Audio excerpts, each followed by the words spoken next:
கொல்கட்டா ஸ்டைலில் பானிபூரி எப்படி பண்ணுறதுன்னு பார்ப்போமா?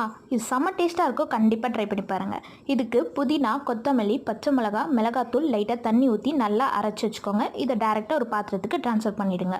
உங்களுக்கு வேணும்னா நீங்கள் வடிகட்டிக்கலாம், அது உங்கள் விஷ் தான். அதுக்கப்புறமா புளியை நல்லா கரைச்சி அதோட வாட்டர் ஆட் பண்ணிக்கோங்க. அதுக்கப்புறம் 2 கிளாஸ் வாட்டர் ஆட் பண்ணிக்கோங்க.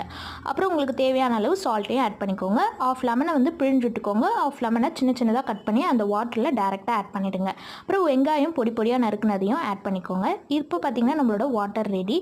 மசாலாவுக்கு பார்த்தீங்கன்னா ஓவர் நைட் சோக் பண்ண பிளாக் சன்னாவையும் பொட்டேட்டோவையும் நல்லா வேக வச்சு எடுத்துக்கோங்க. உருளைக்கிழங்கோட தோலெல்லாம் எடுத்துகிட்டு நல்லா ஸ்மாஷ் பண்ணி வச்சுக்கோங்க. இதில் நம்ம எடுத்து வச்சுருக்க வாட்டர் ஆட் பண்ணிக்கோங்க. அதுக்கப்புறம் பிளாக் சன்னா ஆட் பண்ணிக்கோங்க. ஒரு ஆனியன் பொடி பொடியாக நறுக்குனது, தேவையான அளவு சால்ட், அப்புறம் சில்லி பவுடர் ஆட் பண்ணி மிக்ஸ் பண்ணி எடுத்திங்கன்னா நம்மளுடைய பொட்டேட்டோ மசாலா ரெடி. இந்த பானிபூரி நல்லா ஸ்பைஸியாக நல்லா புளிப்பாக சாப்பிடணும்னு நினைக்கிறவங்களுக்கு கண்டிப்பாக இந்த டேஸ்ட் பிடிக்கும். ட்ரை பண்ணி பாருங்கள். இந்த வீடியோ பிடிச்சிருந்தா மறக்காமல் சப்ஸ்கிரைப் பண்ணிக்கோங்க. Thank you for